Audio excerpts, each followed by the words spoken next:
Vous êtes sur le point d'écouter Distorsion, un podcast sur...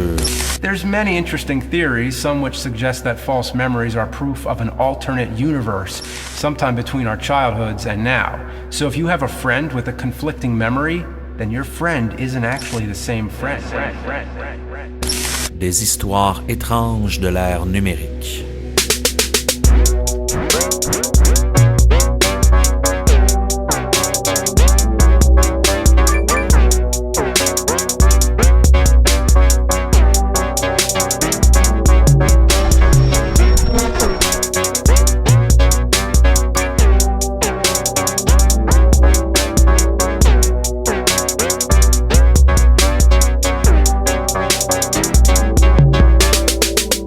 Croyez-vous parfois que votre mémoire fait défaut?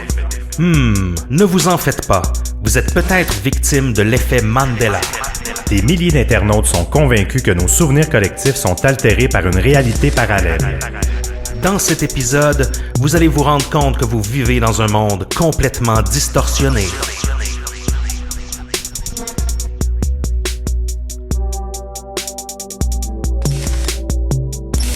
Toi, Sébastien Lévesque, dis-moi donc, est-ce que tu écris distorsion avec un T à la fin ou avec un S?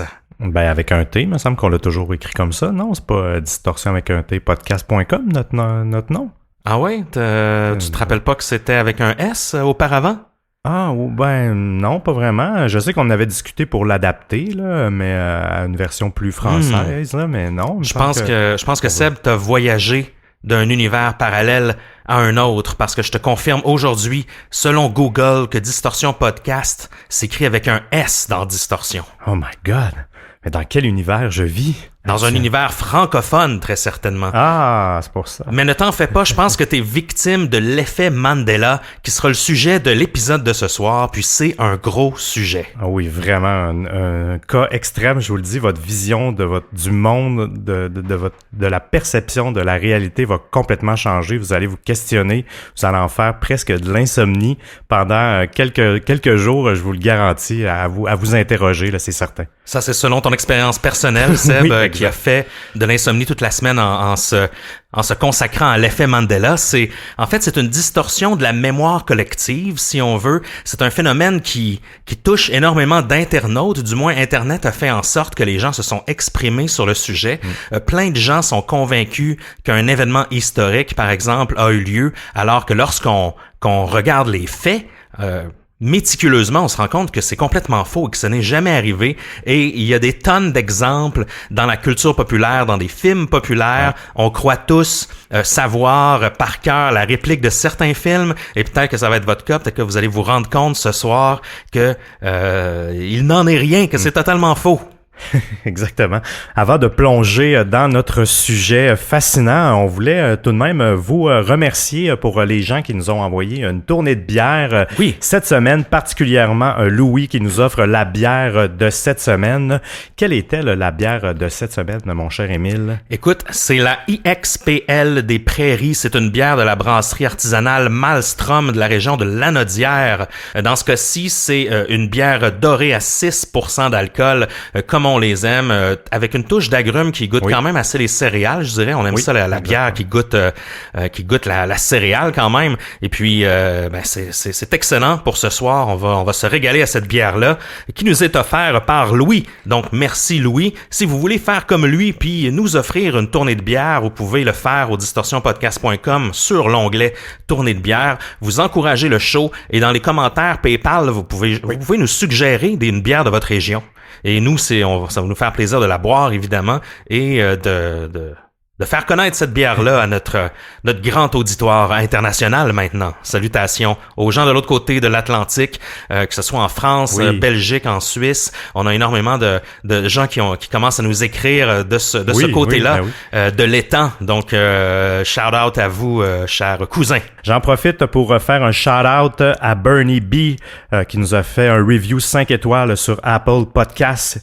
Il nous dit « Distorsion nous donne envie de faire des recherches sur les sujets pour en connaître connaître les développements et nous informe de faits étranges et fascinants.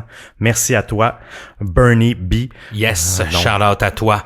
On a aussi un message public à faire. En fait, Distorsion va prendre une pause la semaine prochaine. Si vous nous écoutez en rafale via la balado, vous vous en foutez de tout ça parce que vous n'êtes pas en temps réel. Mais si vous êtes dans la dimension présente et que vous nous écoutez à chaque semaine, eh bien la semaine prochaine, donc la semaine dans le coin du 20 octobre, je crois, on prend relâche pour plusieurs raisons. De un, en fait, les studios de Distorsion déménagent, donc on relocalise nos studios. Vous allez voir, on va sonner encore plus suave dans vos oreilles dans le prochain studio. Mais aussi, grosse annonce, on vous prépare un spécial Halloween avec Simon Predge de Ars Moriendi. Donc oui, ça fait des mois que nous et Simon, on a des discussions ensemble pour collaborer et on va vous faire un spécial Halloween. Donc ne manquez pas ça. Et ça va sortir exactement le soir de l'Halloween. Donc fermez les stores chez vous, fermez vos fenêtres, vos portes. Ne laissez pas aucun enfant entrer chez vous et vous écoutez Distorsion spécial Halloween. On vous prépare ça pour le 31 octobre. Bon, là, j'en peux plus, Émile. Là, faut vraiment commencer ça, là. Let's go! Vers la fin de l'année 2005, la blogueuse Fiona Broome a une épiphanie en parlant des membres de la Dragon Con. La Dragon Con, en fait, c'est une conférence qui se déroule dans le coin de Atlanta, qui est une conférence vraiment sur la science-fiction en général, la fantasy, le monde du gaming, des bandes dessinées. Là. Un peu, moi, je suis déjà allé à la Gen Con, qui est en Indianapolis, qui est une immense convention. Il y a des centaines de milliers de gens qui viennent. Le Dragon Con, c'est un peu similaire dans la région d'Atlanta, donc une grosse conférence de geek et de fantasy. Fiona Broome, elle, en fait, c'est une blogueuse et conférencière qui s'intéresse au paranormal en général, je te dirais, mais plus spécialement aux histoires de fantômes là, et de chasse aux fantômes. Elle maintient un blog depuis quelques années sur ce sujet-là, plus précisément. Et puis, en discutant à ce moment-là, en fait, c'est pas trop clair si elle était conférencière, mais elle expliquait qu'elle était dans la green room, donc dans les loges avec d'autres participants de la Dragon Con et d'autres conférenciers. Et puis, en discutant avec un agent de sécurité et d'autres participants, il y a une discussion qui démarre à propos de la mort de Nelson Mandela. Bon, petit cours d'histoire rapidement. Nelson Mandela, en fait, c'est un grand révolutionnaire sud-africain qui a milité énormément pendant l'apartheid et puis qui est bien connu, en fait, qui a eu une carrière politique et on en reparlera un petit peu plus tard. Mais il y a une discussion qui démarre autour de la mort de Nelson Mandela. Les gens dans la loge expliquent leurs souvenirs de Mandela qui serait mort en prison en juillet 1991. Donc, ils décrivent toute la couverture médiatique dont ils se rappellent, les images qu'ils ont vues à la télé, même le discours de sa femme qui était très touchant. Les souvenirs là, sont encore frais pour eux. Là. C'est comme si ça s'était passé hier, en fait, tout ça. Là. Et à ce moment-là, Fiona, elle réalise enfin quelque chose qu'elle croyait être la seule à croire, qui est la mort de Mandela en prison. Et là, si vous nous suivez, vous allez voir ce soir, en passant dans l'épisode de Distorsion, on est ouvert d'esprit. On va aborder plusieurs sujets, on va parler même d'univers parallèles. On en a parlé un peu dans notre épisode de la saison 1 sur Max Spears. Donc nous, on fait pas de jugement, on va parler de tout ça. Vous y croyez pas. Il y a certaines choses qui sont scientifiques, d'autres qui le sont moins. Nous, on n'a pas d'opinion là-dessus, mais on s'y intéresse comme autre chose. Puis on aborde le sujet avec ouverture d'esprit. Et après, bien, on aura la discussion tous ensemble sur Facebook, sur notre groupe de discussion. Lorsqu'on lit des livres, lorsqu'on regarde des reportages ou même qu'on fait des recherches sur Wikipédia, ben c'est bien clair que Nelson Mandela, il a vécu beaucoup plus longtemps que 1991. Même que, si vous vous en rappelez, il est devenu président de l'Afrique du Sud, là, rien de moins. Donc, il a eu une grande carrière politique. Et puis, il est décédé en 2013 de problèmes respiratoires. Donc, il est pas décédé en prison dans les années 90. Non, pas du tout. Il y a même eu une biographie ou une biopic là, qui a été faite sur lui il y a quelques années. Là, un film qui a quand même été populaire, donc qui racontait justement toute son histoire. Là, donc, même après 2005, là, après cette conférence-là. Là. Toi, est-ce que tu as ce souvenir-là, Seb, personnellement? Non, parce que je pense que j'étais trop jeune. Donc, en 91, je devais avoir moins d'attention par rapport à l'actualité. Je dois t'avouer que il y avait des certaines images qui effleuraient ma mémoire, mais là, j'avais peur d'être biaisé. D'être biaisé par un faux souvenir, vu que j'étais trop jeune pour avoir cette mémoire-là. Donc, cet effet-là, l'effet Mandela pur, non, je l'ai pas, ce souvenir-là. Toi, t'en es-tu souvenu? Ben non, mais moi aussi, j'étais quand même jeune à ce moment-là, puis on dirait que j'ai les souvenirs de Nelson Mandela en prison, mais il en a fait de la prison de toute façon. Oui. Donc, mais qu'il était décédé en prison, particulièrement, non. Je dois dire, j'avais pas ce souvenir-là principalement. C'était-tu de la fake news de l'époque? Hein? On le sait pas. On le sait pas. Fiona, elle, de son côté, elle se rappelle, elle aussi, des événements. La mort en prison, comme on en a parlé, la couverture médiatique qui était vraiment extrême. Il y avait beaucoup d'articles de journaux, c'était énormément couvert. Il y avait moins d'Internet là en 91. Le discours de sa femme veuve. Puis elle avait eu justement la réflexion là, quelques mois auparavant, mais en vérifiant ses faits, en vérifiant que justement c'est tout ça n'est pas réel lorsqu'on regarde dans les dictionnaires, dans les œuvres officielles. Il est vraiment il est décédé en 2013 et elle, en vérifiant ses faits, elle s'était rendu compte que même si elle était profondément convaincue qu'elle se rappelait la mort de Mandela en prison en 91, eh bien, c'est comme dit, j'ai juste fait une erreur de renseignement, j'aurais dû mieux me renseigner, bon, je vais accepter la faille de mémoire et je vais vivre avec. Mais là, elle se rendait compte pour la première fois qu'elle était pas toute seule à vivre ce souvenir-là, ce qui est assez particulier. Non, exactement. C'est là qu'elle s'est rendue compte que justement, il y avait plusieurs personnes. Donc, elle a décidé, après cette conférence-là, de consacrer quand même une bonne partie de ses temps libres à étudier le phénomène. Et c'est là qu'elle a vraiment parti un blog, je vous dirais, aux alentours de 2009, là, que c'est le mandelaeffect.org, si je ne me trompe pas. Et qu'elle a bâti une communauté autour de ça, où ce que les gens témoignent d'énormément de phénomènes. Vous allez voir, on va vous en reparler tout à l'heure. Là, il y en a des cas de l'effet Mandela que vous allez voir vous-même. Ça va être l'épisode que vous allez le plus googler, je vous le garantis. Ça se peut fort bien. Et c'est de là qu'est né le terme, en fait. Oui, l'effet Mandela, ça vient de cette croyance que des milliers de gens ont que Nelson Mandela est décédé en prison dans les années 90. Puis c'est pas tant que ça une croyance. On dirait... quand on tombe dans l'effet Mandela, on parle plus tellement de croyances parce que ça touche vraiment nos souvenirs et notre mémoire. Des faits réels, pas l'existence de Dieu ou des choses qui sont pas matérielles. Là. Parce que je trouve que cet effet-là est difficile aussi à classifier au niveau des conspirations. Oui. Parce que je trouve que les conspirations touchent beaucoup à justement nos croyances personnelles, à certains faits, à certaines façons de penser.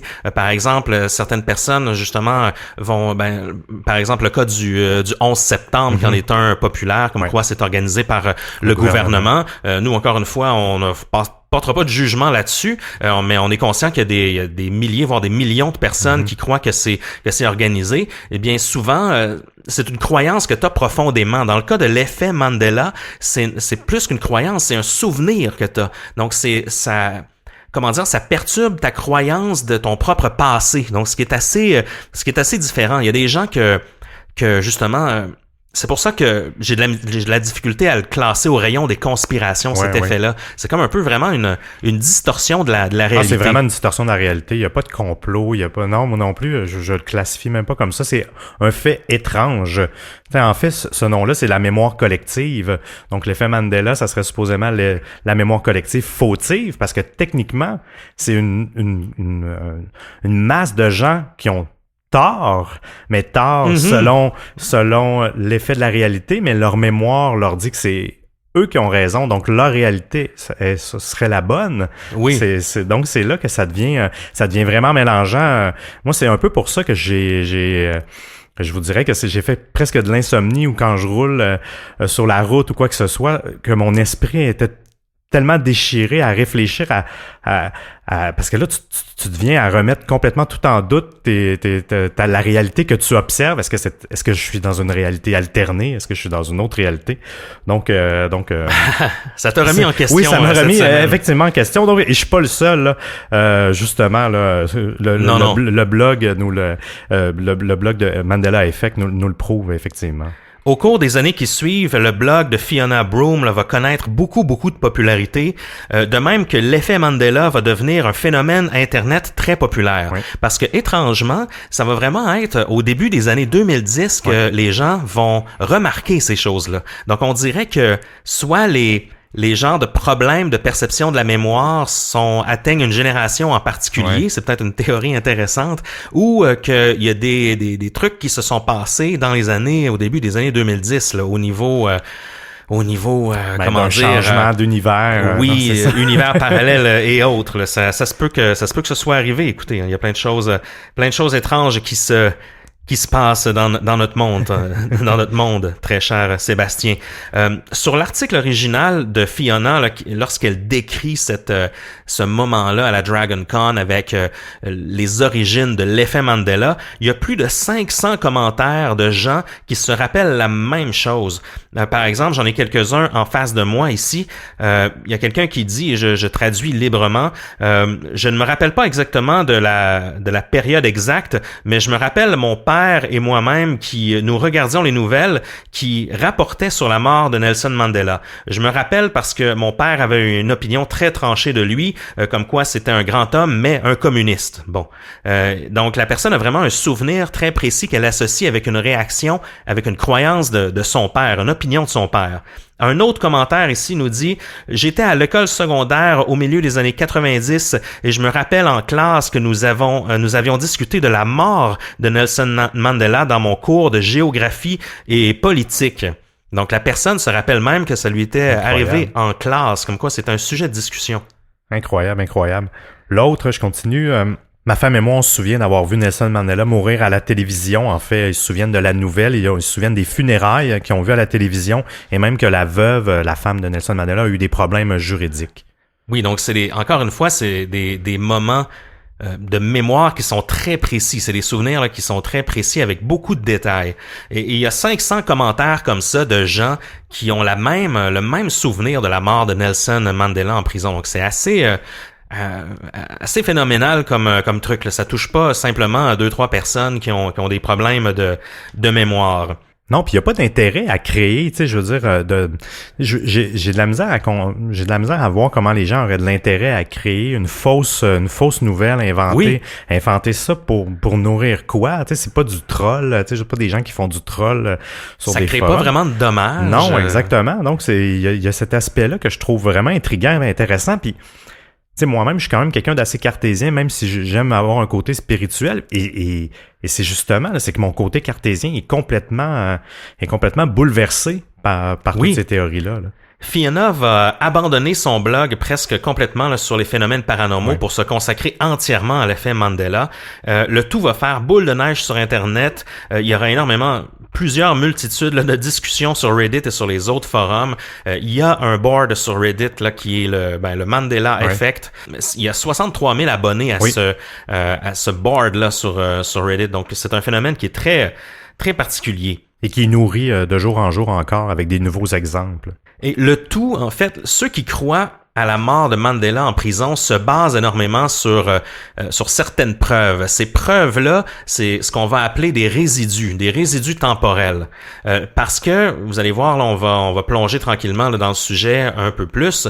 Il y a des gens qui sont convaincus, et même, je crois que Fiona Broome est une adepte de cette théorie-là, mais comme quoi, tout ça, les altérations de souvenirs serait peut-être une preuve d'existence d'univers parallèles et de voyages spatio-temporels, si on veut.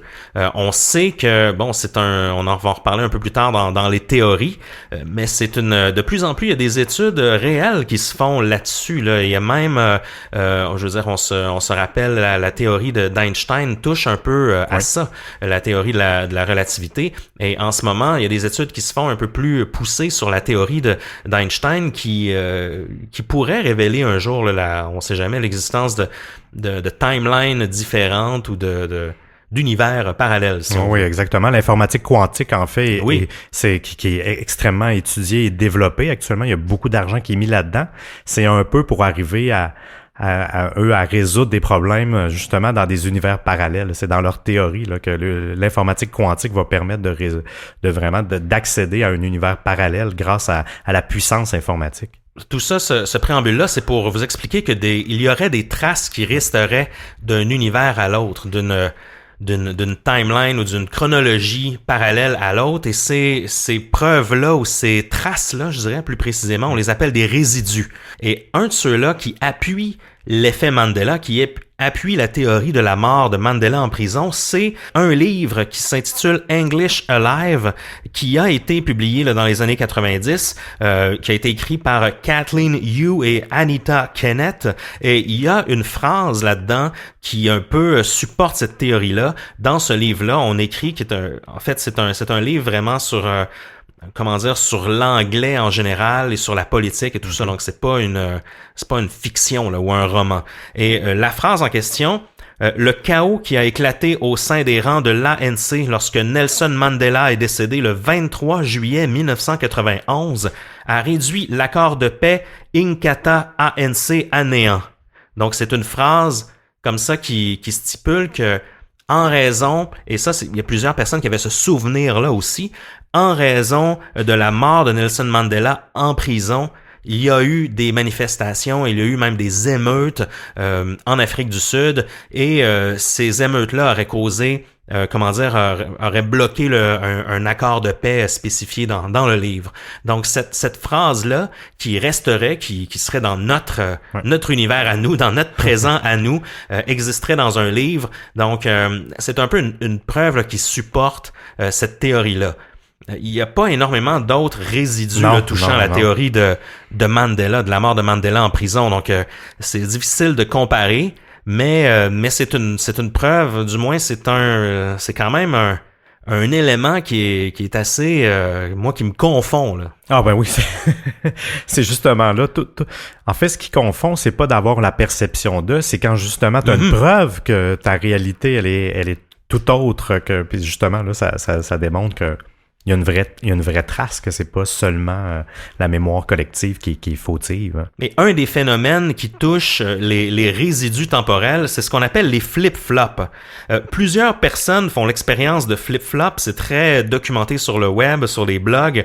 C'est-à-dire, j'ai de la misère un peu à décrire ça, mais observer un changement mémonique, là, un changement dans ta mémoire, ou encore un croisement entre deux univers. Bon, ça a l'air gros comme ça, mais vous allez voir avec les exemples on va vous nommer, vous allez trouver ça très, très concret. Ces flip-flops-là, en fait, sont courants et sont bien détaillés sur Reddit. Il y a des... Ah oui, il y a des exemples. Les gens... Énormément. Les gens, il y a des traces, ils prennent des captures d'écran de traces de flip-flop. Pour ajouter à ta théorie du flip-flop, le flip-flop, en fait, c'est tiré de l'électronique. Le flip-flop en électronique, c'est un circuit digital qui peut avoir deux états, en fait, donc deux univers, mais qui partagent une seule mémoire pour ces données. Donc, c'est ici le parallèle qu'on peut faire avec l'effet Mandela. Donc, en le fond, le flip-flop, c'est qu'on traverse d'un univers à l'autre, mais qu'on a une seule mémoire qui se souvient des événements.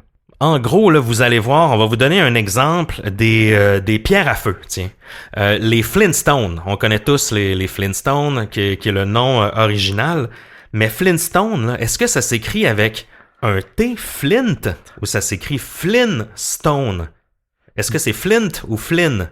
C'est pas évident, hein? Mais ça, c'est un cas de flip-flop qui est bien connu. On va vous en nommer un autre plus tard qui est encore plus connu. Mais par exemple, un certain John Carver qui a écrit sur Reddit, il a pris le temps, lui, de vérifier le mot Flintstone un soir avec des amis alors qu'ils discutaient de l'effet Mandela. Les amis se rappellent très bien tous avoir regardé l'orthographe du mot sur Wikipédia, sur le net.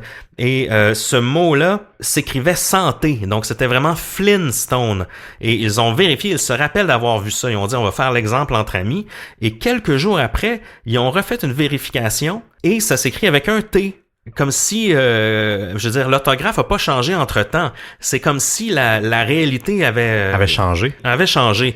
Donc c'est pour ça que c'est difficile d'attribuer ça à par exemple, ils ont juste changé l'orthographe de Flintstone avec le temps. Là, c'est pas le cas du tout. C'est vraiment la réalité là qui a changé. Exact. On prend des notes. Peut-être que Distorsion sera un jour une preuve du Mandela Effect. Oui, on sait jamais. Une des plus grandes histoires là, de flip-flop, l'un des plus grands cas même iconiques de l'effet Mandela, c'est celui des oursons Berenstain. Et justement, c'est très intéressant. Je vais vous en parler un petit peu plus ici. Ça a été créé en fait en 1962. C'est peut-être un peu moins populaire chez nous, là, les Canadiens français, mais quand même, j'en ai parlé beaucoup autour de moi. Et il y a plusieurs personnes qui se rappellent cette famille d'oursons-là. Oui, on les écoutait à la télé quand même. Oui, c'est peut-être pas tout le monde, là, mais en fait, c'est très populaire chez les anglophones, particulièrement les Américains. Ils font leur début dans l'univers de la littérature dans les années 60, en 62 plus précisément. C'est une famille d'ours. Ils sont 5, 2 parents avec 3 enfants, là, un peu comme les Simpsons si on veut. Les créateurs sont Jan et Stan Berenstain, qui est un couple américain de la région de Philadelphie. Un est plus auteur, je me rappelle plus qui fait quoi, mais il y a un illustrateur et un ou une scénariste. Les histoires sont généralement assez simples. Ils contiennent toujours une petite morale là, à la fin, comme c'est le cas de bien des livres pour enfants. Les oursons Berenstain, là, ils ont vendu plus de 260 millions de copies là, dans plus de 30 pays, traduits en 23 langues. 300 pays même. Oui, c'est assez incroyable. En plus, il y a une série télé qui a été adaptée, puis un bon nombre de produits dérivés, là, des peluches, des toutous, là, des figurines, des accessoires pour enfants. Tout a été fait là-dessus. C'est une franchise là, bien connue du monde de la littérature jeunesse, surtout américain. C'est quand même un petit peu redneck. Là, j'en ai écouté j'en ai regardé quelques épisodes et de l'espèce de thème musical avec le banjo là, au début. C'est très drôle. Je pense que ça a peut-être un peu mal vieilli là, mais certains parents me disaient qu'il y avait encore des histoires intéressantes dans les oursons Berenstain. Et là, on va switcher, pour faire un bon mot français, on va changer un peu notre façon de prononcer tout ça parce que c'est les oursons Berenstain, c'est un effet Mandela qui se comprend avec la prononciation vraiment. Et vous allez voir, lorsqu'on demande à des Américains d'épeler ou de prononcer le mot, je dirais à 99% du temps, ils vont dire Stein avec un E, mais en anglais on comprend que c'est Steen, donc c'est les Berenstain Bears, les oursons Berenstain, et c'est vraiment comme ça qu'on le prononce. Et puis c'est aussi une terminologie qui est d'origine juive. En fait, lorsqu'on voit un nom de famille qui se termine en Steen, c'est souvent de connotation juive. Il se rappelle, en fait, même les Américains qui ont grandi avec les oursons Berenstain, ils se rappellent le thème de la chanson où la prononciation, justement, est pas claire à ce niveau-là, mais ça laisse sous-entendre que Steen est prononcé. Et à un certain moment, au début des années 2001, on n'est plus trop sûr là, sur la prononciation des oursons Berenstain. Les gens commencent à douter de l'appellation du nom de famille des oursons, en gros. Et même en 2015, l'histoire va connaître un autre rebondissement lorsque LP, là, le rapper de Run the Jewels, va avoir une épiphanie lui aussi. Il va tweeter et là, il va vraiment avoir... l'effet va faire boule de neige. Il va poster sur Twitter « Bienvenue à la conspiration des oursons Berenstain ». Il fait un peu son coming out, si on veut, comme quoi, lui, il est du camp des Steen. Parce que en réalité, Seb, là, dans notre réalité à nous, les oursons Berenstain, ça n'a jamais existé. C'est les oursons Berenstain, avec un A. Donc, à la fin, c'est S-T-A-I-N. Mais le problème, c'est que tout le monde se rappelle Berenstain et tout le monde en est convaincu. On s'entend que pour nous, francophones, si on change le E ou le A, ça fait pas une grosse différence. Non. Berenstain, ok, bon, c'est un peu comme ça qu'on le prononce à la française, si on veut. Mais lorsque c'est en langue anglaise, tout ça fait une différence. Vraiment. Et là, le cas des oursons Berenstain, c'est frappant parce que c'est des millions de gens là, qui sont convaincus, qui se rappellent cette orthographe-là, et les gens, ça les a touchés au plus profondément d'eux-mêmes, et ils ont commencé vraiment à enquêter, ils ont commencé à aller voir. Reddit s'est enflammé, évidemment, les forums sur Internet aussi. Les gens ont commencé à aller fouiller dans leur vieille boîte de jouets pour enfants pour trouver des trucs, des oursons, des preuves des oursons Berenstain, que ça s'écrit bel et bien avec un E. Donc c'est assez ce cas-là est vraiment phénoménal. Je vous conseille vraiment d'aller voir là, le Angry Video Game Nerd qui a fait, je sais pas si tu l'as regardé, oui, Seb, oui. mais il a fait une capsule sur YouTube qui est fantastique à ce propos-là. Lui aussi est de ceux qui ont, ça les a frappés là, comme si il rentrait dans un mur là, à 100 km/h. Comme quoi, ce n'était pas les oursons Berenstein, mais c'était Berenstain. Ah, c'est vraiment particulier. J'arrive pas à comprendre ce phénomène, ce phénomène-là. Une petite parenthèse, Run the Joes ont même, dans une de leurs nouvelles chansons, Hey Kids, il y a un petit paragraphe qui fait une référence justement au Berenstein, que c'est une réalité pour les enfants actuels. Justement, Berenstein, elle n'existe pas, là. Elle a jamais existé. Le franchisé a jamais changé de nom. Non. Ça a toujours été Berenstein, en fait. J'ai même vu dans un téléhoraire, par exemple, sur l'image dans le téléhoraire, c'était vraiment Berenstein, là, l'image officielle. Oui. Mais dans le guide horaire où tu avais les heures, c'était Berenstein. Et là, je me disais, c'est l'être humain. Est-ce que c'est la personne qui fait la saisie de l'horaire que lui-même, il est tellement convaincu que dans sa tête, ça s'écrit pas autrement? Ben justement, cette preuve-là serait un résidu possiblement, de sorte que les gens sont tellement convaincus que le gars qui a écrit le téléhoraire, pour lui, il se posait même pas la question, c'était Berenstein, parce que c'est comme ça que ça se prononce. Mais en même temps, bon, est-ce que c'est juste une faute d'orthographe? Une erreur de frappe? On sait jamais. Ben oui, basé justement sur sa fausse mémoire collective, ou du moins sur sa mémoire, que pour lui, c'est Steen, c'est pas Stein, là, puis il a pas regardé l'image avant, il l'a tapé tout simplement. Là. Exactement. Et cet exemple-là est frappant parce que là, on se demande, est-ce que justement, ils ont changé l'orthographe en chemin? Mais non, pas du tout. C'est basé sur le nom des deux auteurs. Ils ont jamais changé de nom là-dessus. Et moi, vraiment, d'une manière tout à fait candide, j'ai fait une expérimentation sur Facebook et j'ai demandé, parce que j'ai beaucoup d'amis américains sur mon Facebook, et je leur ai demandé, sans regarder Google, n'utilisez pas Google, quel est le nom de cette famille d'oursons? Et j'ai posté la photo sans le titre, évidemment, sans leur nom.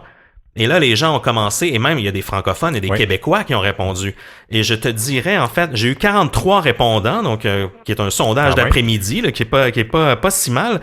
Et tous sont unanimes, c'est Steen. Oui. Il y a des gens qui c'était pas clair si c'était Berenstein ou Berenstein ou donc il y avait peut-être des petites fautes d'orthographe au début, mais c'était clair, c'est Steen avec un E. Stein, S-T-E-I-N. Donc, c'est assez frappant. Il y en a un qui semble, d'une manière tout à fait candide, avoir écrit Stein. Donc, ça se peut qu'il y ait quelqu'un qui soit dans le clan du Stein, dans tout ça, hein, on sait jamais. Et il y en a 3 qui étaient au courant de cette ambivalence de nom. Donc, eux, je les ai exclus en disant, non, vous spoilez l'expérimentation. Mais, donc, c'est assez frappant. Et même dans des Québécois, des francophones, il y a même quelqu'un qui a commenté en disant, la famille Berenstein était une famille d'ours d'origine juive. Donc, c'était même clair pour elle. C'est une Américaine qui a commenté ça sur mon Facebook. Donc, elle, c'était clair pour elle. On se pose même pas la question. C'est d'origine juive. Et il y a même un de mes amis de la région de San Francisco qui va retrouver des photos de vieilles peluches, en fait, et on se rend compte qu'il y a la double inscription sur l'étiquette. Donc, c'est assez frappant. En haut, on a le logo avec les 5 ours et c'est écrit The Berenstein Bears, donc avec le E. Et en bas, c'est écrit d'une manière plus dactylographiée et c'est Berenstein. Donc, il y a les deux. Donc, il y aurait eu même des erreurs sur les produits officiels. Et ça fait en sorte que ça supporte l'idée de la conspiration. Oui, la conspiration ou encore une fois l'erreur humaine. Parce que les produits dérivés souvent sont faits par des compagnies externes qui délèguent, tu sais, les entreprises eux-mêmes, ils vendent les droits pour les marques de commerce, puis ils font faire ça par d'autres compagnies.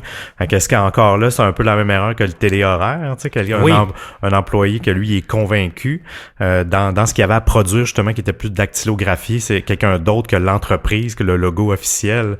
Donc, c'est là qu'on voit encore ces nuances-là qui sont influencées. Donc, est-ce que c'est un vrai résidu ou c'est un résidu créé par... ou c'est une erreur humaine. Une erreur humaine, puis qu'on se base là-dessus pour construire la théorie. Exactement. L'an dernier, il y a même une utilisatrice là, sur Reddit du nom de Diamond Ashtray qui va trouver une vieille cassette VHS des oursons. On le sait, hein, un mystère ou une conspiration, ça nécessite toujours une vieille cassette VHS pas trop loin. Tout passe par là. Ben oui. Et sur la cassette, l'étiquette du dessus indique Berenstain avec un A, mais sur le côté, il est indiqué Steen, donc sur la même cassette. Là. Et elle va poster des photos, même une vidéo, comme quoi elle n'est pas en train de créer de la fausse information, que c'est vraiment le cas. Donc, même la marchandise officielle va connaître... soit les adeptes de ce phénomène-là vont indiquer que... qu'en fait, il y a eu des changements temporels à ce niveau-là, même au niveau des produits dérivés, il y a eu des résidus temporels, puis ça va juste supporter encore plus les croyants de cette conspiration-là. Toi, Émile, tu t'en rappelles-tu des oursons Berenstain ou vu que t'es un francophone? Parce que moi, j'ai pas capable de me rappeler à cause de ça. Ouais, oui et non. Je me rappelais de leur visage, là, je me rappelais du logo, puis quand j'ai vu les bandes dessinées, je me suis dit ah oui, ok, je me rappelle de ça, mais non, j'ai un point de vue complètement neutre moi dans ce débat-là parce que je m'en rappelle pas particulièrement.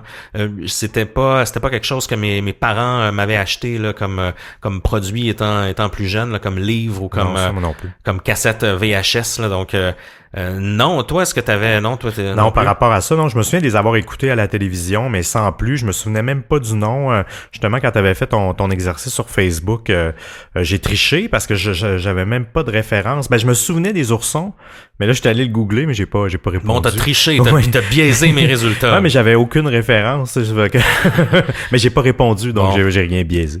Mais non, c'est ça, fait que j'avais pas de référence, donc pour moi celui-là, je le comprends là, le côté iconique américain, mais pour nous, non. Ça, c'est un exemple. Ouais. Les oursons Berenstain ou Stain, on le saura jamais, mais selon les croyants, on serait dans une réalité où en ce moment c'est Stain, et il y aurait eu une autre réalité où c'est Steen, et certaines personnes seraient passées d'une réalité à l'autre. Donc ça, c'est une des théories, on vous reviendra plus tard là-dessus. C'est ce qu'on appelle un flip-flop, mais ça, il y en a plusieurs aussi. Seb, t'as fait une petite recherche, puis si nous, on est moins familier avec les oursons Berenstain ou Steen, il y en a certains dans la liste là, qui suit, là, qui vont vous sonner une cloche, peut-être même vous perturber un peu. Oui, puis on va toujours y aller avec les exemples anglophones, mais j'ai fait des vérifications, puis même dans les traductions de films, quand je parle des films, là, vous allez voir, même dans les traductions de films, c'est la même chose, ça se réapplique. Oui. Mais bon, pour les besoins d'exercice, on va parler de l'anglophone là, parce que c'est la version originale, en fait. Oui. C'est la raison principale. Par exemple, on commence avec Forrest Gump, le film iconique qu'on a à peu près tous connu de Tom Hanks. Je dirais pas qu'il a lancé sa carrière, mais je voudrais qu'il l'a levé d'un piédestal encore plus élevé. Ça les Oscars, tout ça. Oui, exactement. 1994, et on se souvient tous de la quote « Life is like a box of chocolates ». Donc, la vie, c'est comme une boîte de chocolat. On sait jamais sur quoi on va tomber. Là. C'est quelque chose comme ça, là, la traduction libre. Et la majorité des gens se souviennent de ce souvenir-là. Mais c'est pas ça? Tu es en train de me dire que c'est pas ça, la phrase de Forrest sur le banc, là? Ben non, quand on écoute la version, et même toutes les versions actuelles, streamées, whatever, et même des vieilles cassettes VHS qui datent de l'époque, ils disent autre chose. Qu'est-ce qu'ils disent en réalité? Ils disent « Life was like a box of chocolates ». Ce qui fait pas de sens d'une syntaxe, tu sais, la vie était comme une boîte de chocolat. Ça fait pas de sens. Et même sur mais c'est qu'il parle au passé, hein? Oui. Il parle de sa mère. Il disait quelque chose comme ma mère disait toujours. Ben, elle disait toujours ça. Puis là, il a dit ça, life was like a box of chocolates. Ben oui. C'est que ça fait pas de sens. Au niveau de la syntaxe. Ouais, exactement. Puis même quand on regarde les pochettes des cassettes de 94, il y avait la citation à l'arrière et c'était life is like et non life was like. Donc, c'est vraiment particulier. Mais les gens, quand ils sortent la cassette, puis il y a beaucoup de gens, ils le mettent dans le vidéo, puis on attend tous, puis ça dit tout was like. Donc, c'est comme si toute la réalité avait été transformé même dans les vieux formats, mais sur certains vidéos YouTube, mais j'ai jamais vu, par exemple, qui sortait d'une cassette, puis c'est là que je me demande si ça n'a pas été trafiqué. Il y en a qui l'ont, la vraie version, like. Mais est-ce que ça se pourrait que les gens, justement, aient vu la citation, par exemple, sur le poster ou en arrière ou à quelque part dans les journaux, et que ce souvenir-là soit créé par par les médias, par exemple, Ben, ou par moi, je une pense erreur? que oui. Ben oui, que de manière collective, on l'a tellement associé, puis ça a été répandu extrêmement. Allez dans Google Images, tapez la quote originale « Life is like a box of chocolates », vous allez voir des centaines d'images de citations là, que nos tantes mettent dans leur PowerPoint. Là. Donc, Oui. il y a personne qui l'a cité « Life was like ». Quand vous faites cette recherche-là, ça vous amène tous à des trucs de l'effet Mandela. Oui. Donc, c'est vraiment particulier, je vous dirais. Allez voir, moi, ça m'a un petit peu traumatisé. On en voit des vraies versions avec Iz, mais comme je vous dis, ça vient jamais de vidéo. En tout cas, j'en ai pas vu. Il y en a sûrement, mais la majorité des gens se souviennent de Iz. Surtout que le was, ça fait pas de sens. C'est surtout ça aussi qui, je trouve, Mais est-ce qu'on a vu, par exemple, ça serait intéressant de faire l'exercice de la version, par exemple, française de Oui. Forrest Gump. Est-ce qu'il disait la vie était comme une boîte non, de ça, chocolat? il disait comme il faut, est comme une boîte de chocolat. Ah, je ok. l'ai vérifié. C'est ça, c'est même la version traduite. Elle est correcte. Elle à est ce adaptée niveau-là. comme... Elle est adaptée, mais j'ai pas écouté la version française nouvelle. Mais encore là, c'est drôle parce que là, j'étais tombé sur cette version-là. Fait que est-ce que j'ai un biais aussi? Donc, à voir. C'est vrai que effectivement. L'autre, mais je vous allez YouTuber. Oui, Beaucoup, oui, là, oui. vous allez beaucoup YouTuber aujourd'hui aussi là. L'autre exemple, mais celui-là, il m'a frappé. On se souvient tous du Silence des agneaux avec Julie Foster et Anthony Hopkins. Je m'en souviens bien, mais je m'en souviens pas par contre au point de me rappeler de dialogue. Là, donc, Ouais, ben oui, en fait, ça remonte à loin, effectivement, 1990. Si ça fait longtemps que vous l'avez vu, on était oui, c'est très bon. Là. on était enfants et c'est Ça a bien vieilli. Oh oui, ça a très bien vieilli. Sincèrement, je l'ai réécouté il y a quelques mois. J'avais vraiment aimé ça. Et on se souvient tous que juste pour vous mettre en contexte du film, là, maintenant je peux rien divulgacher, là, mais Clarisse, qui est un peu la détective du FBI, je crois, elle interroge Hannibal Lecter, que lui tue des gens et les mange. Ben, du moins, il est emprisonné. Et elle, c'est une psychologue ou une psychiatre, en tout cas quelqu'un qui est spécialisé, je pense, avec les gens avec des troubles mentaux. Là, ça fait un certain temps, je l'ai vu. Et c'est lors de sa première rencontre avec Hannibal Lecter, et on se souvient tous, et même moi, je m'en souviens d'une manière claire et limpide. « Hello, Clarice ». Et il dit ça, mais on a tous cette mémoire-là. Mm-hmm. Mais dans la vraie version officielle, quand on rejoue, il fait juste dire « Good morning ». Tout simplement. OK. Il n'y a pas d'Hello Clarice. Là, tu dis, bon, on s'est peut-être tous trompés. Parce que le Hello Clarice envoie un peu le signal que je te connais, je t'ai stalké, tu sais, je t'ai étudié. Je là, te domine ou... Est-ce oui. que Hannibal a un sixième sens ou tout ça, là? Je me rappelle de la scène, tu sais. Oui, elle est très iconique. Et je trouve que même ça change le ton. Et j'observais les lèvres. Et c'est vrai qu'on dirait qu'il dit pas Hello Clarice, on dirait vraiment qu'il dit Good morning. Fait que là, j'étais vraiment mélangé. Mais le point où ce que là, on aurait des résidus, parce que ça encore là, on est dans une autre réalité, mais il y a plusieurs personnes qui ont fait référence dans un passé pas si lointain, après le film, parce que le film, ça date de 1990, là. Le film Cable Guy avec Jim Carrey. Oui. Il y a une scène, à un moment donné, dans un restaurant, il se met du bacon dans le visage pour un peu imiter le masque d'Hannibal Lecter, là, parce que justement, vu qu'il pouvait mordre des gens, il avait mis un masque. Ben, il imitait le masque avec des tranches de bacon, puis il disait « Hello, Clarice ». Et même si vous allez sur YouTube et vous tapez « Hello, Clarice », il y a plein d'enfants, de gens qui font toutes sortes de parodies du Hello Clarice et non de Good Morning. Il n'y a pas d'autres moments dans le film. Donc, ça donne pas Good Morning, ça donne pas de matière à faire des parodies, là, on s'entend. Là. Non, exact. Ça, là, ça m'a vraiment traumatisé. Là. Je regardais les lèvres bouger, je mettais sur pause, j'essayais de voir est-ce qu'il y a un glitch à quelque part. Et c'est celui-là, je te dirais, encore plus que Forrest Gump, là, il me trouble beaucoup plus. Ah oui, c'est clair. Est-ce que justement des gens... je sais pas, est-ce que cette phrase-là a été reprise par justement des humoristes qui ont fait des sketchs? Est-ce que Jim Carrey dans le Cable Guy serait pas à l'origine de cette croyance-là, tu sais? On va en revenir, mais souvent, il y a une théorie qui nous explique aussi que quand on lit deux événements ou deux éléments similaires ensemble, c'est-à-dire quand une est très près de l'autre, là, dans notre mémoire, dans notre souvenir, parfois ça peut se confondre, là, tout ça. Là. Il peut y avoir un petit mélange entre des éléments similaires, là, on va y revenir un peu plus tard. Qu'est-ce qu'on a d'autre, Seb? Parce que là, il y en a plein d'autres des exemples comme ça. Là. Il y en a d'une manière incroyable. Là, vous n'arrêterez pas de chercher. L'autre exemple qu'on a de plus commun, c'est Miroir. C'est Blanche-Neige, en fait, oui. Qui est un exemple qui est très, très connu. On se souvient tous de... vas-y donc, qu'est-ce que tu te souviens que Blanche-Neige disait devant le miroir? Dans le film de Disney. Oui, dans le film de Disney, oui. Bien, il me semble qu'elle disait « Miroir, miroir, dis-moi qui est la plus belle » ou quelque chose comme ça. Oui, exactement. Et en français, en anglais, pardon, c'est la même chose. Un mirror, mirror on the wall. Mais non, même les Américains, tout le monde, même la version française, ça je l'ai vérifié. Ah oui? C'est ça, c'est vraiment une citation qui est très iconique de Disney. Oui. C'est quand même vieux dans la culture. Là. J'ai pas l'année, mais c'est quand même vieux, Blanche-Neige. Oui.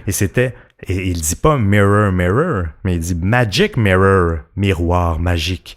Et donc, on a la plupart je donne des exemples américains, mais dans les témoignages américains, les gens étaient flabbergastés par ça, parce que pour eux, puis même pour moi, il a toujours dit miroir, miroir, puis on le répète nous-mêmes juste des fois pour rire ou quoi que ce soit. Cette expression-là, elle est utilisée constamment.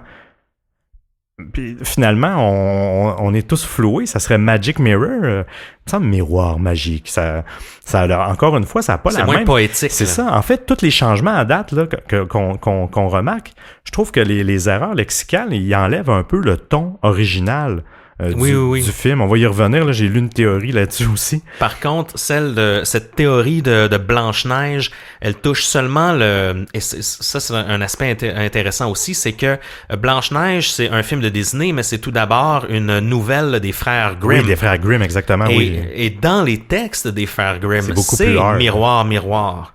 En fait, donc c'est le film de Disney qui est impacté par ce Mandela Effect. Donc est-ce que vraiment les gens se rappellent vraiment une scène du film de Disney? Je pense que le film de Disney a popularisé le truc. Oui.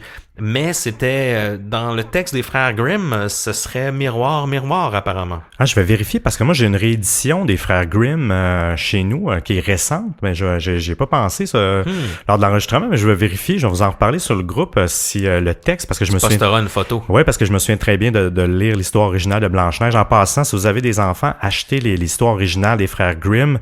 Elles sont un petit peu plus hard ou un petit peu plus tordues, mais sont pas biaisées à la Disney, sont vraiment intéressantes. Il n'y a pas toujours un happy ending à la fin. Je trouve que c'est les histoires originales, là, c'est vraiment bien. Parenthèse. Donc ça, c'est quand même un flip-flop du moins, ou un exemple du Mandela Effect très très puissant, là, celui de Blanche-Neige. Il y a énormément de discussions là-dessus sur Internet. Mais continue, parce qu'il y en a d'autres pas pires là, sur ta liste. Oui, l'autre que tout le monde va se souvenir, c'est Star Wars. Oui. Avec Darth Vader et sa quote populaire qui est Luke, je suis ton père. Et oui. Donc... Mais là, t'es en train de vas-tu péter ma bulle cinématographique, Seb, et tu vas me dire que c'est pas ça que Darth Vader dit? Non, il ne dit pas ça. Là, je vous fais écouter la vraie version, donc la version originale. He told me you killed him. No. I am your father. On voit que là, on entend clairement le no et non Luke. Ça a pété votre bulle, hein, avouez. C'est assez traumatisant, surtout qu'il y a vous irez voir l'acteur qui faisait la voix de Darth Vader dans une interview, justement, il répète cette phrase-là. Il dit pas no, il dit Luke. Il le répète plusieurs fois, comme pour lui, ça fait partie du script qu'il a appris, donc le scénario qu'il a appris. Et qu'il a répété souvent. Hein. Exact, donc c'est le résidu est dans la tête de l'acteur. Et lui, il a été énormément sous le choc d'apprendre que c'était pas ça, en fait, son texte original. Donc même lui, il croit peu.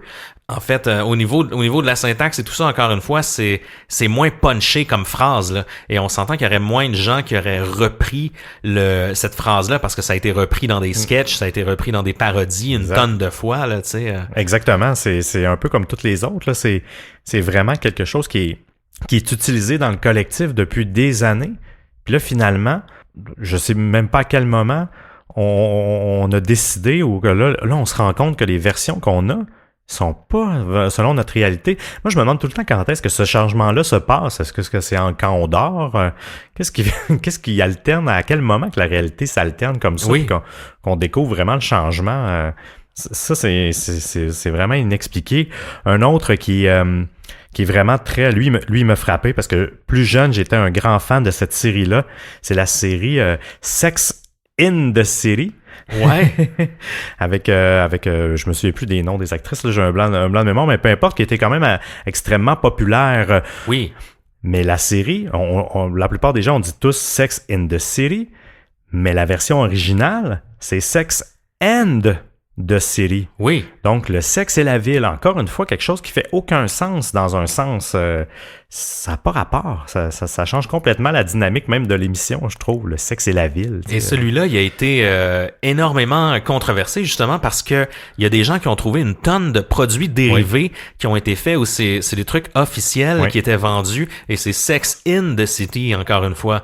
Moi, j'ai pas ce souvenir-là, par contre, mais en même temps, ça fait du sens, là, parce qu'il y a tellement eu de traductions autour de ça. Je suis pas sûr que c'est le sexe et la ville, là, en français, là. Non, exact, mais moi, je m'en souviens très, très bien, là. J'écoutais les traductions à Canal Vie chaque soir à l'époque, et c'était vraiment in the city. J'ai vu des gens filmer, justement, des parfums, des produits dérivés avec leur caméra, puis c'était vraiment in the city. Encore une fois, les produits dérivés, on le sait, c'est fait par des compagnies externes. Est-ce que ça prouve, là? C'est ça. Est-ce que ça prouve? Est-ce que c'est un biais encore mental que les gens ont reproduit l'erreur? Il y a même quelqu'un lors d'une cérémonie, là, je sais pas si c'était les Emmy Awards à l'époque ou une autre des MTV Awards, quelque chose comme ça, mais un des gagnants, un des en fait un des annonceurs annonçait les gagnants pour je sais plus trop quel prix, et puis c'était lui, évident que c'était Sex in the City, c'est ce qu'il y avait prononcé. Donc il y a toujours des petites preuves comme ça qui nous ramènent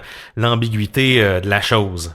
C'est assez incroyable. On va rester dans les films, on va y aller plus avec des personnages. Un autre de Star Wars, celui-là aussi, je sais pas si toi tu l'as eu, C3PO, qui avait supposément C3PO, sa couleur, il est doré. Ouais, il est doré de la tête aux pieds, là, C3PO. Ben moi aussi j'avais ça en tête. Et non, il y a la jambe droite argentée, supposément. Et ça, j'avoue que celui-là, il m'a assez bluffé, là. Moi, j'ai jamais remarqué ça, puis pourtant c'est assez remarquable. Quand on apprend la chose, on voit juste ça, là. On voit juste la jambe de C3PO grise, argentée, en fait. Qui est comme un peu usée. Là, ce qui est fascinant, j'ai trouvé des résidus, des gens qui avaient des vieux posters que justement C3PO est complet, doré de A à Z, même sa jambe. Mais ce qui est étrange, dans les behind the scenes du film, donc c'est quand même vieux, là, ces tournages-là, on parle de la vieille génération de Star Wars, il y a la jambe argentée.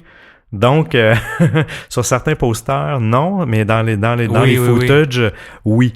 Donc, il y a des résidus qui ont été modifiés, donc il y en a qui restent aussi. Là. On va voir à l'Halloween là, les jeunes qui sont déguisés en C3PO s'ils respectent la jambe argentée.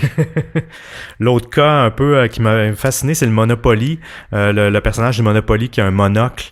Je sais pas si vous vous souvenez. Moi, j'avais le souvenir qu'il y avait un monocle. Non, il n'y a jamais eu de monocle devant lui. J'ai tout regardé l'historique de l'entreprise. J'ai fouillé dans mes vieilles boîtes de Monopoly. Ah ouais, il n'y a jamais eu de monocle. Non, il n'y en a jamais eu dans la timeline de l'histoire. Il a changé de nom en 2008. Maintenant, c'est Mr. Monopoly. Avant, il s'appelait l'oncle plein aux as.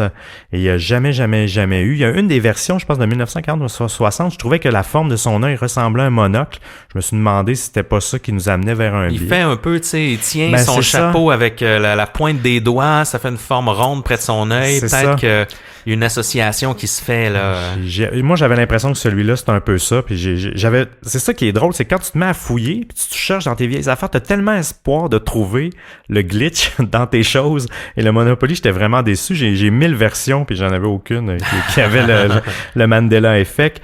Je passe rapidement le singe Curious George, qui était quand même connu. Je sais pas si vous vous souvenez si le singe avait une queue ou pas de queue. Moi, je me souvenais très très bien qu'il y avait une queue. Dans la version actuelle, il y a pas de queue, le singe George. Okay. Ça, je te dirais que ça m'a un peu traumatisé aussi. Ensuite, on va au niveau des chansons. En fait, il y a une chanson qui est particulièrement, je vous dirais, qui est iconique dans l'effet Mandela. C'est la chanson de Queen qu'on connaît tous, We Are the Champion. Oui.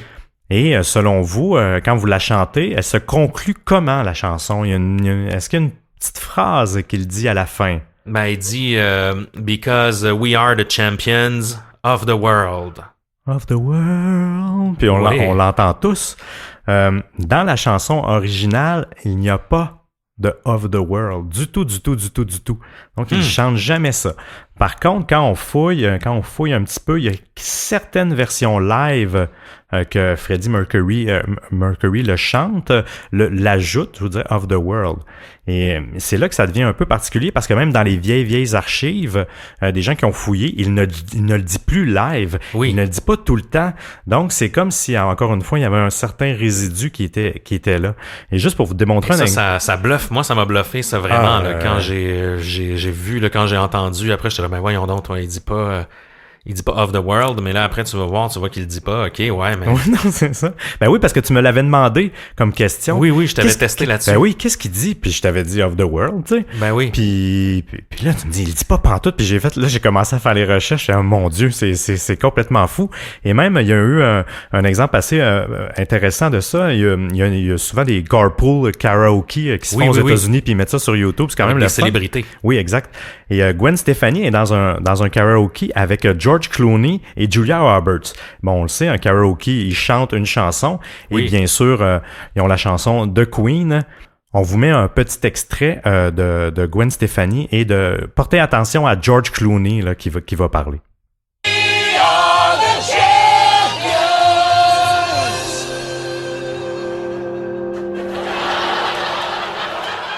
Of the world. Does he not do an of the world? I always thought he did an of the world. Does Crazy. I really should have. That's really rough, man. Waiting. We were all in the zone there, though. Et là, on voit qu'ils sont tous flabbergastés par il n'y a pas de Of the World. Tout le monde s'attendait à ça, là. Puis on s'entend, là, c'est Gwen Stefani, là. Je veux dire, c'est une chanteuse. Il a dû la chanter quelques fois. Oui, non, c'est fascinant, là. Même lui, il dit on est dans une autre zone, là. Ils comprennent pas ce qui se passe. Donc, je trouve que c'est une certaine preuve, encore une fois, qui appuie un peu l'effet de la mémoire collective, là, qui est complètement erroné.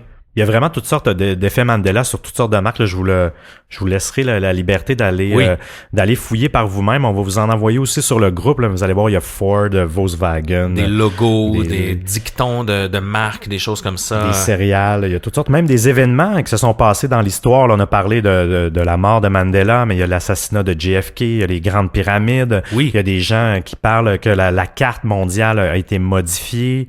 Le skyline de Los Angeles qui a maintenant une montagne derrière, le nombre d'États américains qui est pas le même dans le collectif, la Bible, même des phrases de la Bible qui sont différentes entre le lion et le loup et qui font moi aussi qui m'ont quand même créé. Je vous invite vraiment, ou celui qui était le plus traumatisant, c'est le squelette humain.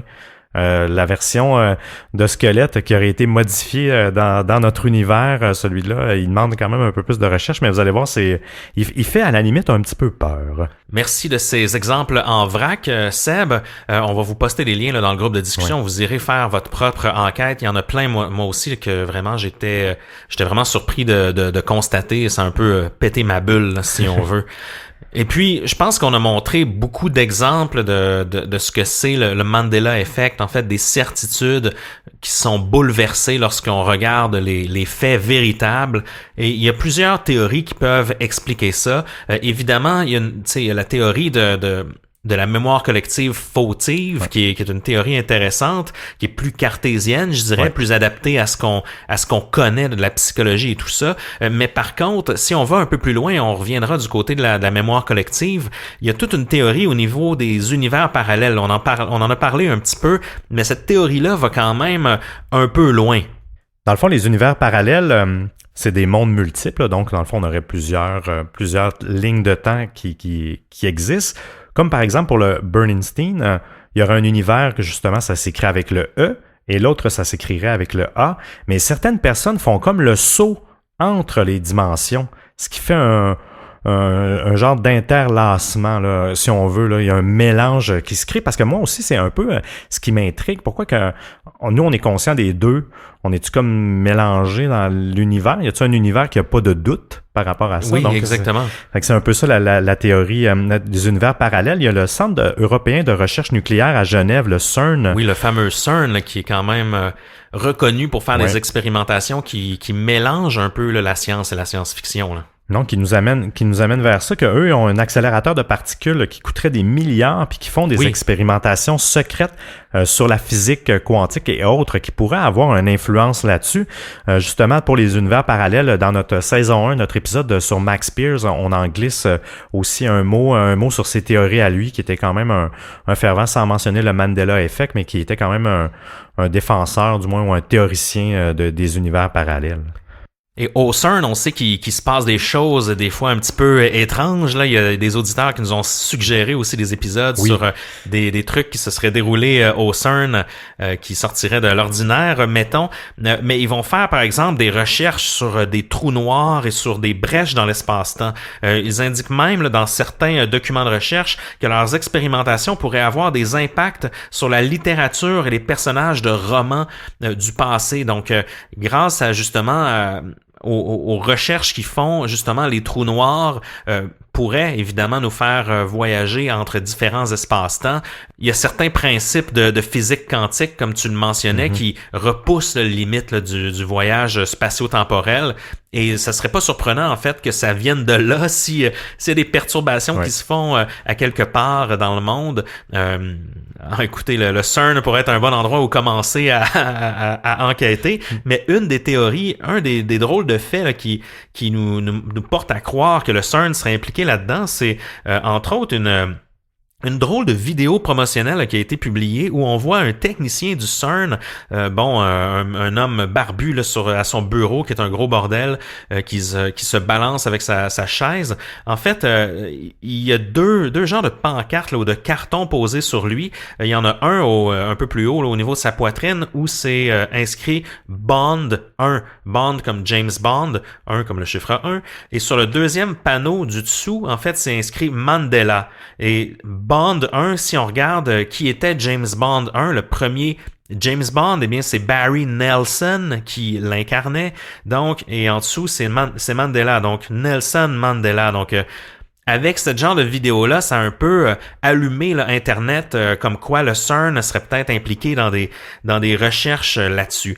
Toi, Seb, qu'est-ce que tu penses de ça? Là? Je sais que tu es un gars ouvert. Là. Qu'est-ce que tu penses de cette théorie des univers et des histoires parallèles? Ben, j'y crois quand même un peu et je suis pas surpris qu'il y aurait à cause de la ligne de temps, je serais pas surpris qu'il y aurait pu avoir une intervention humaine là-dedans, dans le sens que de la recherche expérimentale, qui savent pas trop les effets, les impacts, là, c'est pas une entreprise pharmaceutique qui teste les médicaments selon un protocole et tout, là. Donc, s'ils font de l'expérimentation, ça pourrait arriver. J'aime bien penser aux univers parallèles, mais j'ai beaucoup de conflits internes. Mon cartésien a de la misère à connecter un peu tout ça, comment qu'on peut vivre et même swapper d'un univers à l'autre sans trop qu'on s'en rende compte. Mais je trouve que ça ferait quand même tout de même du sens. Mais je veux dire, est-ce que ces deux univers-là, on vit, il y en a combien d'univers parallèles? Là? Il y a ça aussi. Là, je veux dire, est-ce qu'on a combien de chronologies en même temps? On a-tu 5 timelines? On a-tu 10? On en a-tu juste 2? Puis on se promène. Donc, c'est des questionnements que j'ai, mais je trouve que c'est plausible tout de même là, comme explication.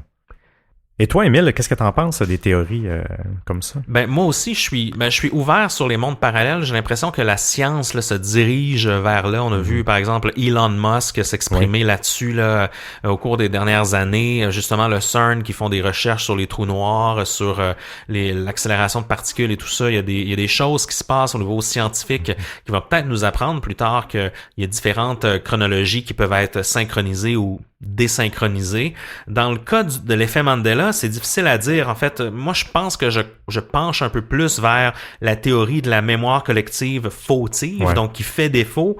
On sait que, tu sais, la mémoire, en fait, c'est une faculté qui utilise un réseau de neutrons pour stocker ses souvenirs. Puis à un certain moment, ben la mémoire va passer d'une zone temporaire, comme par exemple l'hippocampe, jusqu'à des zones permanentes comme le cortex préfrontal, un peu comme un ordinateur. Ça va passer par différentes zones de mémoire.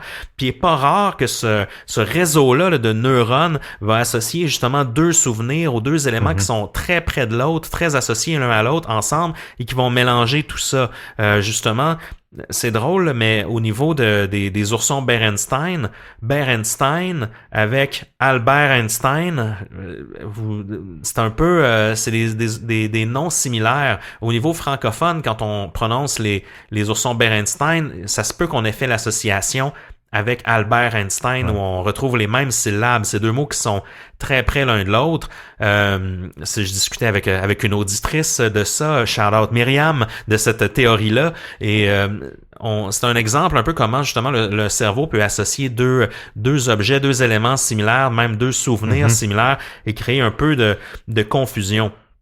Puis ce réseau de neurones-là, en fait, ça se répliquerait aussi dans le réseau social, un peu comme chaque humain est une neurone. Et via la rumeur, via la répétition, via la croyance populaire, on peut en venir à croire des choses qui nous est véhiculées dans notre environnement social. Non, exact. Il appelle ça la rétribution, en fait, comme tu dis. C'est que la mémoire, quand elle se crée, même si elle va chercher un élément qu'elle connaît, elle se crée des nouvelles connexions.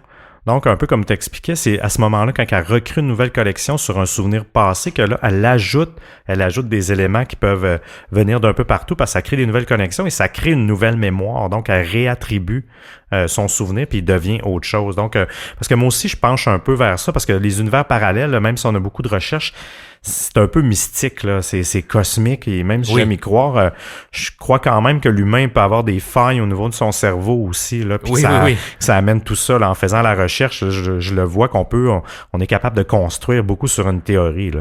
Et puis, il y a en fait le célèbre psychologue Jean Piaget qui, lui, affirme qu'un souvenir totalement créé là, de toute pièce peut être transmis en souvenir réel lorsque c'est expliqué, par exemple, avec beaucoup de détails et particulièrement à un jeune âge. Lui, ça lui est arrivé dans le passé. Bon, il expliquait dans un article que, justement, sa tante lui répétait toujours la même histoire et qu'il se rappelait là, d'une manière là, lucide de cette histoire-là, comme si ça lui était arrivé, mais qu'un jour, sa tante lui expliquait que non, ça s'était jamais arrivé.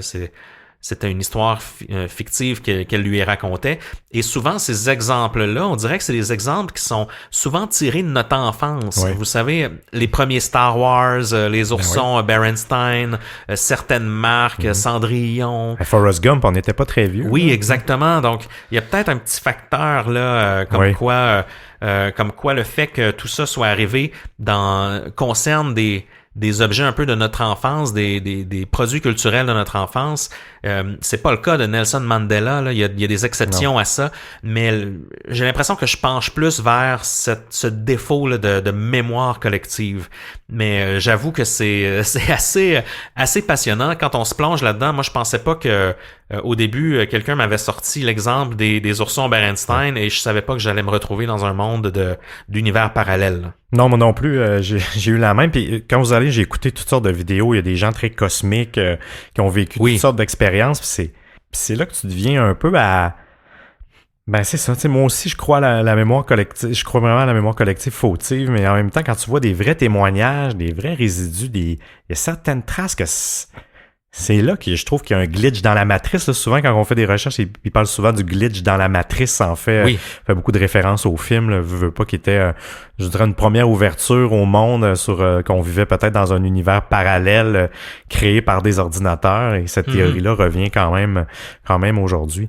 Donc, c'est vrai que c'est un peu ça aussi qui me biaisait. Puis même, j'écoutais un autre truc par rapport à ça, puis il disait, mais si on avait fait le test de l'effet Mandela, de questionner les gens sur la mort de Nelson, le quand de la mort et le comment de la mort de Nelson Mandela en Afrique du Sud, où ce qui lui provient, est-ce qu'on aurait eu cette même fausse mémoire collective, ou du moins cette erreur collective-là de l'événement? Donc, on a nommé quelque chose sur quelque chose de très nord-américain dans notre mémoire collective. Est-ce que si on avait fait le sondage ailleurs, on aurait bâti toute notre théorie autrement?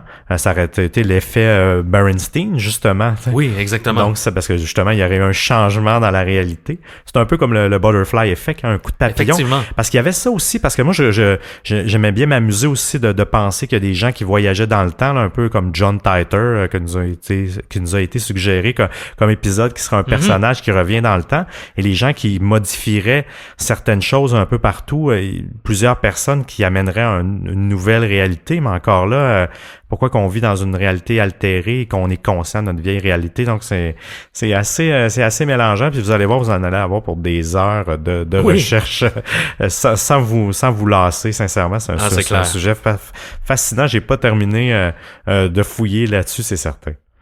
Ben, je pense qu'on a fait le tour, Sébastien. Et puis, en fait, moi, je lance nos auditeurs... je leur lance la question, en fait. Dites-nous qu'est-ce que vous en pensez sur le groupe de discussion, sur le facebook.com à Distorsion Podcast. Vous vous dirigez là-dessus. Il y a notre groupe de discussion aussi que vous pouvez rejoindre assez simplement là, via la page. Et puis, vous nous faites une demande et puis on accepte tout le monde. On est très, très sélectif, là, même si c'est un club exclusif. Et puis, on a tout plein de discussions. Donc, venez prendre part à la conversation et des bonnes choses qui se disent là-dessus. On est aussi sur Instagram à Distorsion Podcast. Et on est sur Twitter à Distorsion Pod. Et pour être fidèle à nos traditions, Seb, as-tu un mot de la fin pour nous ce soir? Un mot de la fin? Il n'y a jamais eu de mot de la fin, Émile. Voyons, de quoi tu parles? Ben, ça fait 18 épisodes là, qu'on fait. On a toujours un mot de la fin. Là. Je pensais que tu t'étais préparé. Ben non, on fait jamais de mot de la fin. J'ai rien préparé. Attends un petit peu, là. Je vais te sortir quelque chose. Un mot de la fin.